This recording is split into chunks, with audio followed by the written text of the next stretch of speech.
Magandang umaga mga kahuan, narito na ang ulat sa panahon today. Good morning. Ngayon ay araw ng Monday, March 9, 2026. Ang malakas na amihan ay patuloy pa rin na nakakapekto sa malaking bahagi ng Luzon. At yun yung papansin, yung mga kumpulan na kulapan ay dulot ng low pressure area.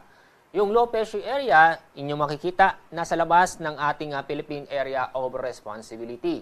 At base sa ating mga data, mababa ang tsansa na ito'y pumasok sa ating Philippine Area of Responsibility. Kasalukuyan, ang layo ng low pressure area ay nasa 1,470 kilometers silangan ng Mindanao. At inyong papansin, malayong low pressure area pero may mga kaulapan na umaabot sa ating bansa, lalong-lalo na sa Visayas sa Mindanao. Ay dahil sa trough ng low pressure area o yung extension area ng low pressure area.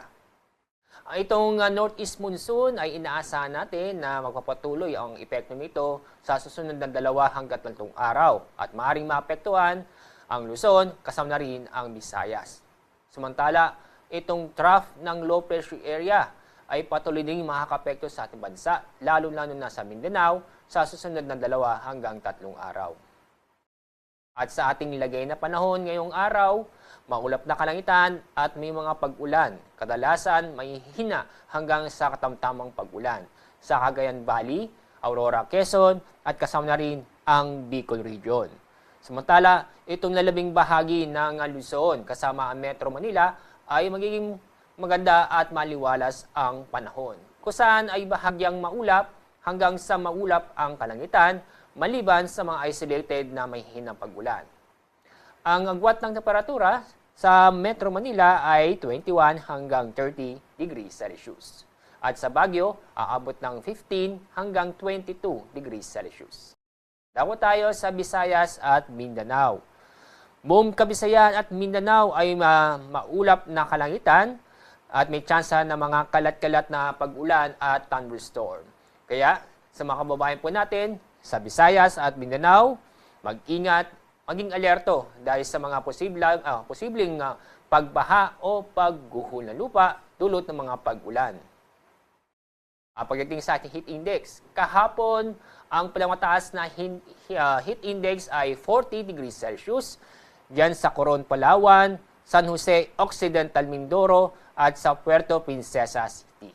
Samantala, dito sa Metro Manila, umabot ng 32 hanggang 34 degrees Celsius. Ngayong araw, ang inaasa nating heat index o pinakamataas na heat index ay aabot ding 40 degrees Celsius doon pa rin sa Coron, Palawan, San Jose, Occidental Mindoro at ganoon din sa Puerto Princesa City. Dito sa Metro Manila, aabot ng 34 hanggang 36 degrees Celsius. Ang ngayong araw, meron pa rin tayong gale warning o inaasahang matataas ang alon sa northern at eastern coast ng Catanduanes at northern at eastern coast ng northern Samar. At sa mga nabanggit na lugar ay inaasahan po natin ang taas ng alon ay aabot ng halos 5 metro.